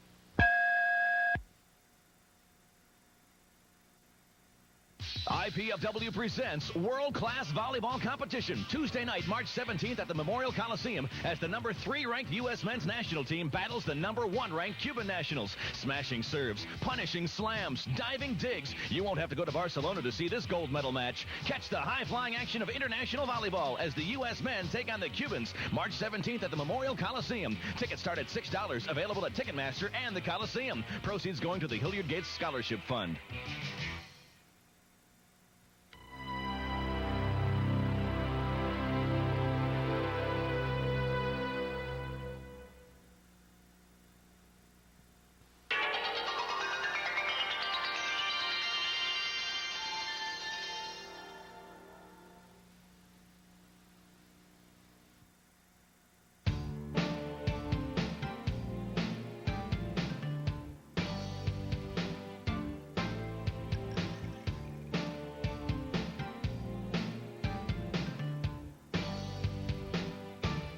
Hello and welcome to Coach's Corner. I'm Dave Hilbert, IPFW Sports Information Director. With me now is IPFW head men's basketball coach Andy Piazza.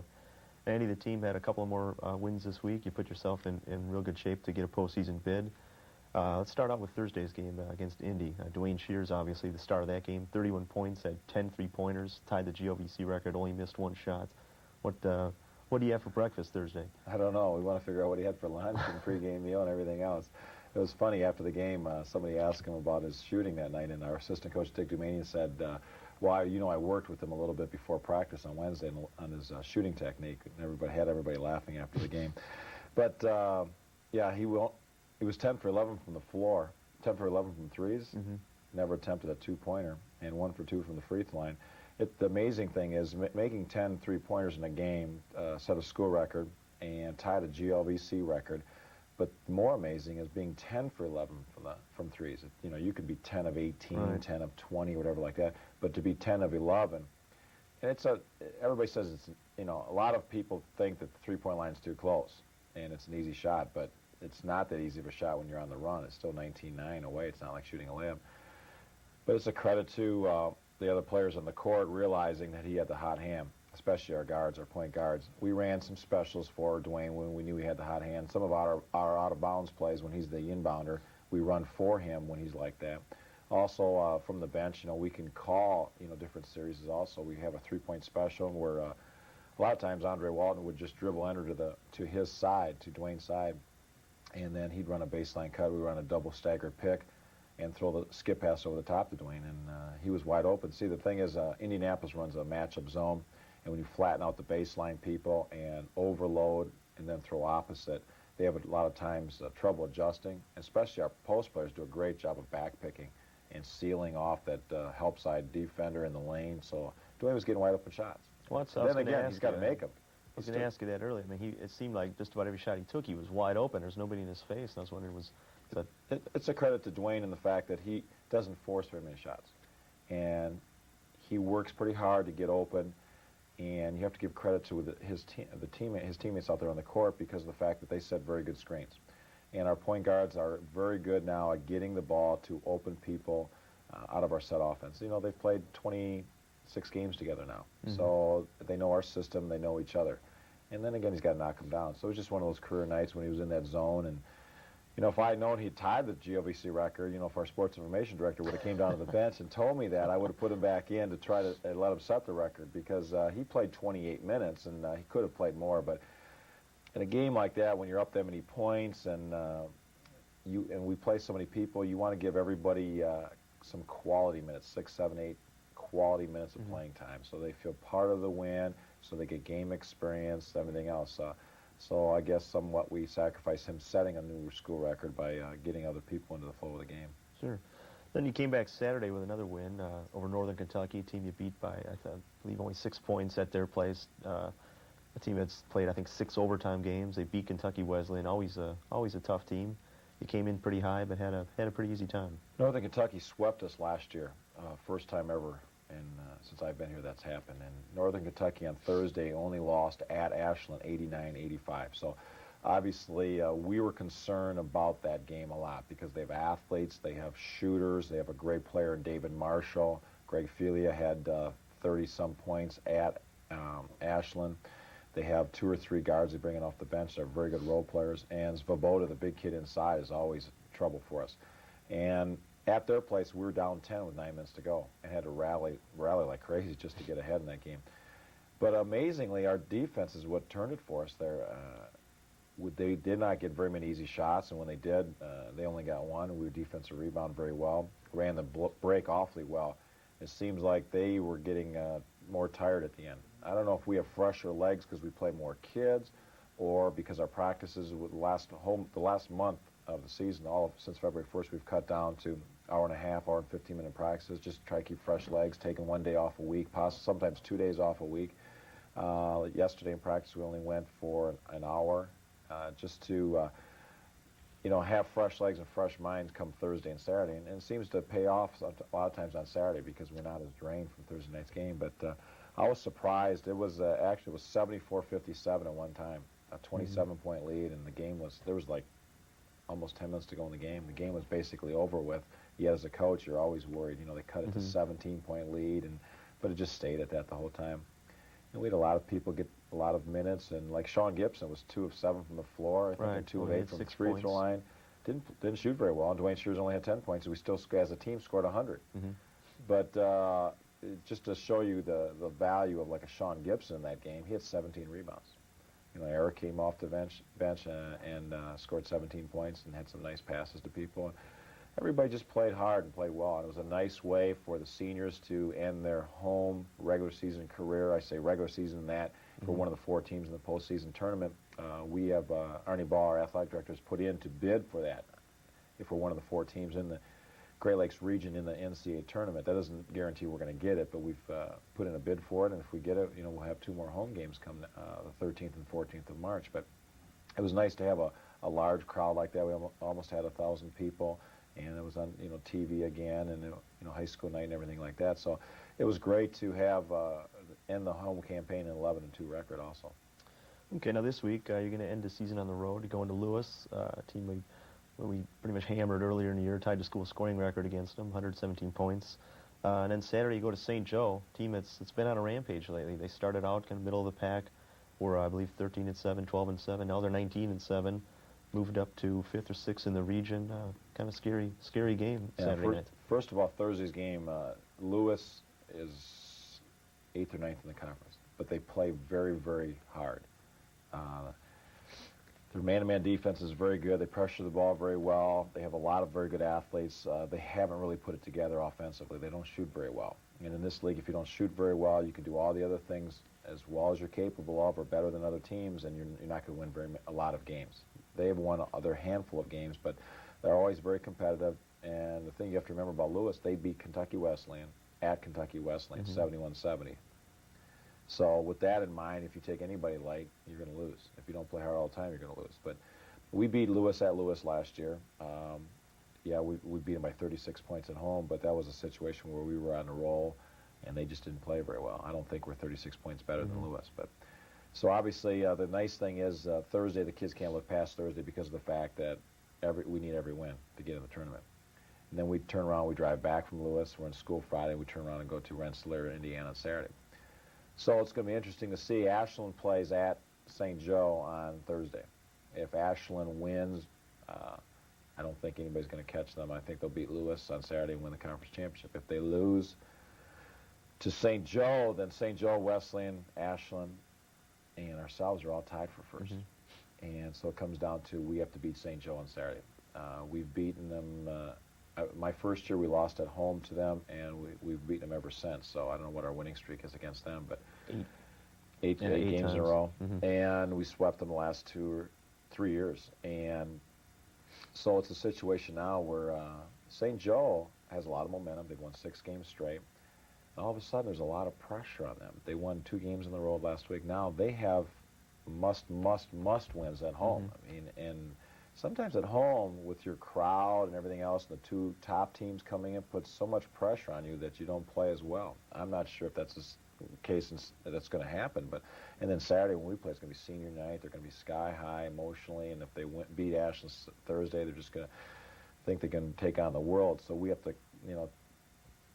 go against all those different things, and they're a tough place to play. But we've never lost over there this is my 5th year now. So we're not that concerned about that, home court advantage situation. They're not as deep as we are.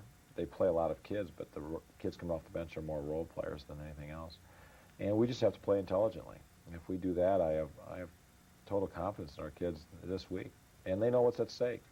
We've had games where we should have won that we've lost, and have games we should have lost and did win. So 2 1-point losses and 1 3-point losses, and we're 20-6 all of a sudden. So they know that 2 more wins this week, and they're going to get an NCAA tournament bid on Sunday, and we get to go play again next week. And that'll be the first time ever in the school's history.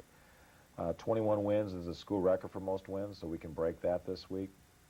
We're 20-6 right now. That's the 3rd time in 4 years, the past 4 years here at IPFW, that we've won 20 games or more. And you have to remember they were losing 20 games a year when we arrived here in 1987. So, and that was the 6th 21 season for me in my 8 years of college coaching. So that's always a nice goal, because 20 wins means you have a very successful season. But we're to the point now where we're so spoiled, we expect to win 20 every year, and we want to get in the NCAA tournament. So we would consider a successful season by getting a tournament bid.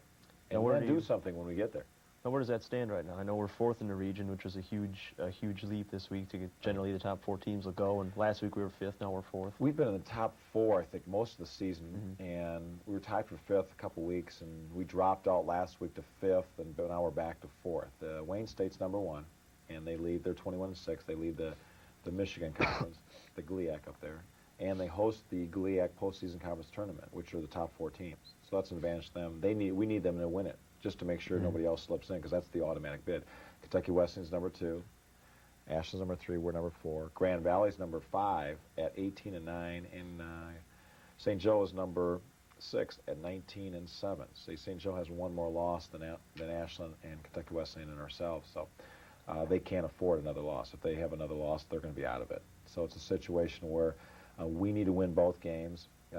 For security's sake, we'd like Wayne State to win their conference tournament up there, so they get in and nobody else will. Because second place is right now is Grand Valley with 9 losses. Wayne State wins it. We win our last 2. It's almost a for sure. I say that because I don't make the decisions, but it's almost a for sure on the 8th that we'll get a bid. We win our next 2. Wayne State doesn't win their conference tournament. I don't know what happens then. Do they take 5 from our region? Do they ship one of us to another region? Again, I don't make those decisions, so. What have they done in the past? I mean, as far as moving teams out of the region? Last year they moved Kentucky Wesleyan to the West 1 region, to the Missouri region. They brought in a Missouri team here because we had so many from the conference. But we didn't have the strength, I guess, in the past like we did this year as far as the regions are concerned. But like you alluded to before, we had the show, there's some regions that are very weak. They don't like to move them too far, though. Like they won't send us to the West Coast because of financial reasons, obviously. So we just need to have our selection committee be very powerful when it comes to picking the 32 teams, because there's supposed to be 4 from every region, and if the situation is such that it deserves a 5th team, they'll do that. Okay, well, I wish the team good luck this weekend. Hope you get some good news on Sunday. Okay. And we'll be back after a sports break with IPFW women's basketball coach Eileen Kleinfelder.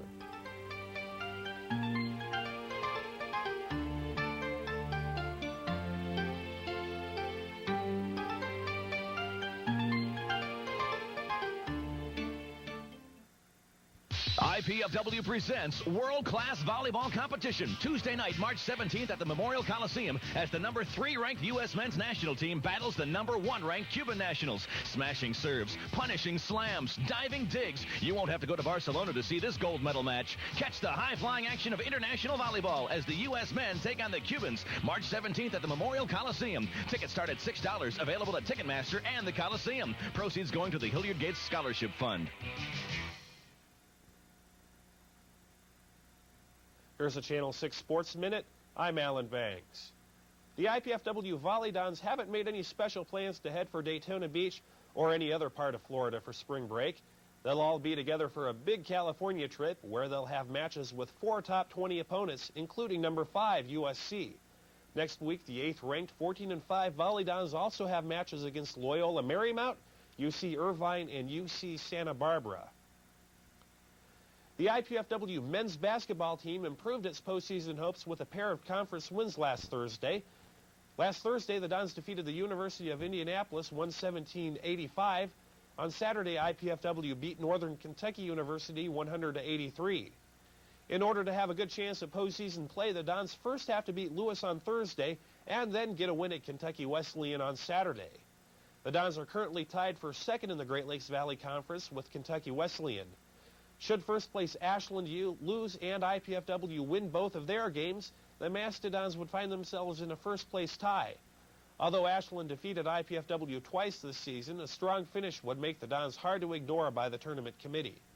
Coach Andy Piazza will be anxiously waiting by the phone on Sunday. That's when the pairings will come out.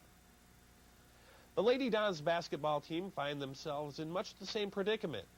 They are currently 3rd in the GLVC. A pair of wins this week paired with a Northern Kentucky loss would put the 14-4 Lady Dons in 2nd place behind St. Joseph's. Again, a strong finish might catch the eyes of the tournament committee. The Lady Dons will also have a shot at St. Joseph's on Saturday with a game Thursday at Lewis. Last week, the Lady Dons scored home victories against Indianapolis and Northern Kentucky. For Channel 6 Sports, I'm Alan Banks. Now back to the show.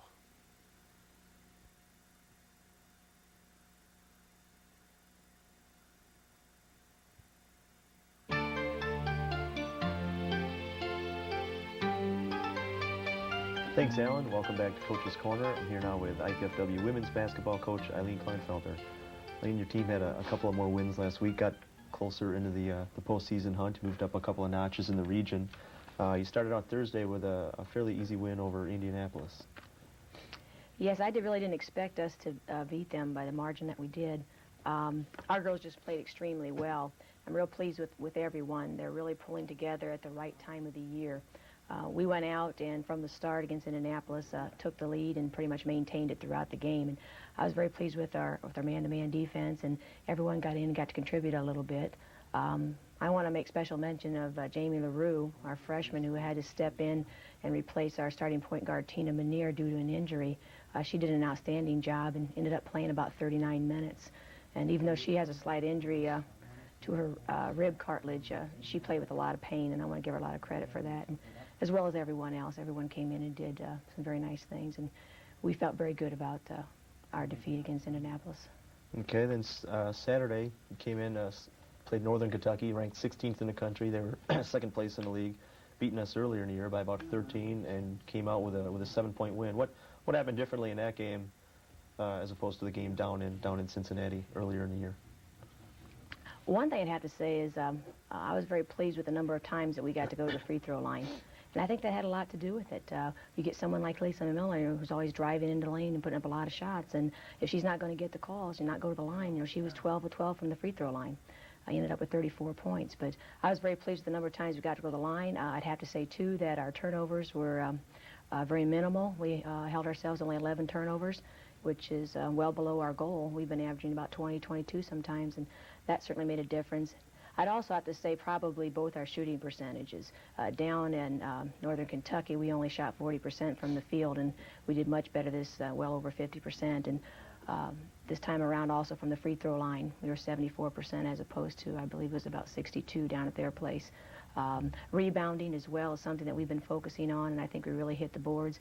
We got an exceptional number of offensive boards and scored on some putbacks, especially Dawn Dressler. She had 7 rebounds, 5 of which were offensive rebounds, and she put a few back in for 2 points. She had a very good game. What about Shelly Sands? I know you've been looking to her all year for a little bit more rebounding. She ended up with 11 rebounds.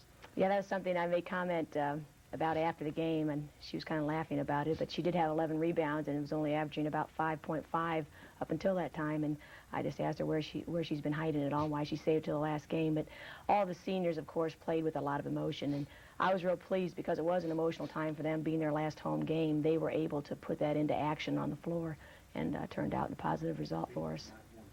Okay, now looking ahead to this week, on Thursday, you're going to Lewis, a team that we beat pretty handily. They're toward the bottom of the league. What do you look for in the game Thursday? And are you afraid at all of the team maybe looking past Lewis to the big one with St. Joe on Saturday? Well, we continue to talk about one game at a time.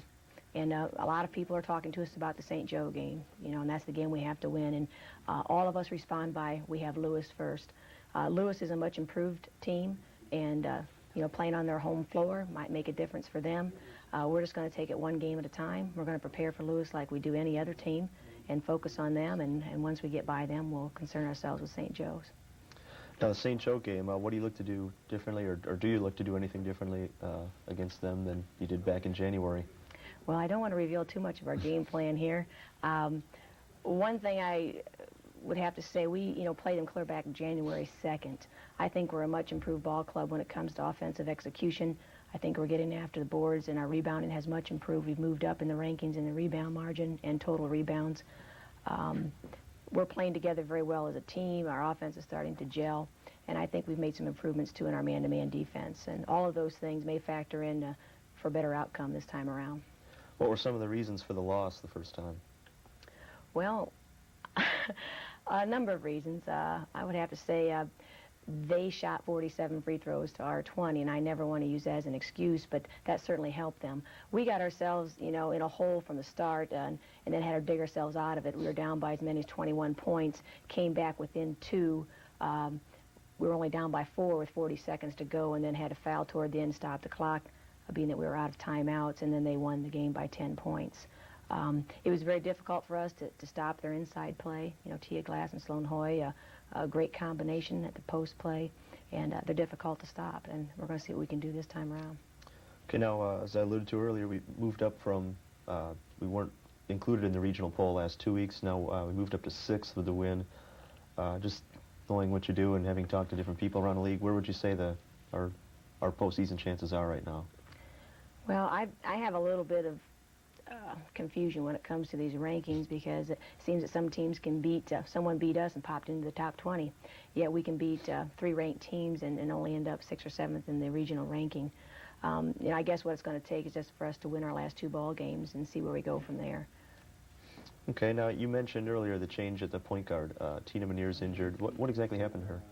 At the Ashland game a couple of weeks ago, she hit heads with Pam Edwards, our other post player, and went back into the game, and they both seemed to be all right. And Tina started to become dizzy and had a lot of turnovers and things, and I was recommended by the trainer to take her out, and so I did, and she ended up with a concussion and had some tests done later on, and she has some inflammation of the cerebellum, and they just said that she'd be out for the rest of the season. It was a moderate case, but she is out for the rest of the season due to that concussion at Ashland.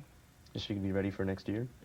Oh, certainly. What do you do to recover from that, or is it just a matter of sitting out and resting and not playing? It's a matter of, yes, just sitting out, resting, and that's basically all she can do. She was also hit in the back of the neck by one of their players and suffered a very stiff neck, and that's still, she hasn't recovered totally from that yet. And probably the hardest thing for her to recover from is just the hurt and frustration of not being able to finish out the season. But she has contributed in many other ways. She was Jamie LaRue's little quarterback on the bench. I, as a coach, was very demanding on Jamie, and Tina was kind of a little buffer. During dead ball play or at the end of a timeout, Tina may give a little suggestion to the point guard. So she really was a little student coach on the bench, and she found her way to contribute, and I was very pleased with that. How would you kind of compare Jamie's play, or kind of compare and contrast Jamie's play to Tina's, in terms of how she runs the club? Well, I think there's a little bit of difference. I think Jamie has a little more quickness, which may help us. However, she doesn't have the perimeter attack that Tina does. And, maybe that was something because Tina had so much on her shoulders and running the offense as a point guard that she really wasn't able to free herself up for the longer range shots. She got her few three-point shots in the games, but, Jamie doesn't have that range. Jamie's more of a penetrator. She can draw the foul. She'll take it to the hole if someone leaves a gap. But she's just a little scrappy player. I'm delighted that I have her for 3 more years. She's all over the floor after all the loose balls, trying to get a tip, just to get any little slight advantage that we might get. But as far as running the team, they both display a great deal of leadership. Being as young as Jamie is, she just did a very good job running the offense for us in these last 2 games, and she had to play a lot of minutes. She played 39 minutes against Indianapolis and 40 minutes against Northern Kentucky. What about some of the other players on your bench? I know Michelle Conley came in, played quite a few minutes on Saturday against Northern Kentucky. Kim Recker's been playing quite a bit off the bench. How have they helped contribute to the team, especially in recent games? Well, Michelle Conley is someone that I have talked to, throughout the season, and telling her that she is probably one of our better post-defensive players. And it seemed at different times throughout the game that was the only area that they were scoring, getting the ball into the post player. So, Pam got in early foul trouble first half. Michelle got to get in. She did a very good job of holding Middleton down inside. Second half, Pam had a slight sprain to the ankle, and Michelle had to go back in and finish the game out after that. Unfortunately, she played 15 minutes and fouled out, so that's something we need to work on. She could play a little bit longer without getting in foul trouble. But she was able to go in and bang around a little bit and mix it up on the defensive end, which really helped us out. And we need to get her to score a little more. I believe she was 2 of 2 from the field, and ended up with just a few rebounds, and that's something we need to focus on. But defensively, she really did a good job. Kim Recker is someone who's going to come in, and she's going to get a few offensive boards for you and get a few putbacks. People have a tendency sometimes to forget about her, and she'll end up on that block all by herself. Just about every game, someone's able to get an assist inside to her. Okay, now this is a question I've asked, I think, each of the last couple of weeks. What is kind of the attitude of the team? Are they, now that this is the final weekend, and I know you have a lot of seniors, players that won't be back, has seen any change in their attitude, their confidence level, maybe after the win Saturday? Or have they pretty much maintained the same confidence all year? I think since the Hillsdale game, things have improved daily as far as their confidence and just the enthusiasm with the team. Because at that point, and this is something we discussed as a team, we felt that there was kind of a blanket of pressure on us, especially after losing to Kentucky Wesleyan. That was a difficult loss for us. We felt like we were playing basically, not to lose. And we decided to change that attitude, and now we're playing to win. And I would have to say that our attitude and enthusiasm and team unity is probably the best it's been all year, and it's getting better. The girls, the confidence has just escalated, especially since the Northern Kentucky game. But we're very, very ready and eager to play Lewis and St. Joe's. Okay, well, wish you the same thing I wished Andy earlier. Hope you get good news on Sunday. I'd like to remind everyone the NCAA will announce the pairings and the sites for both the men's and women's tournaments on Sunday, March 8th. So stay tuned to the local media to find out what happens.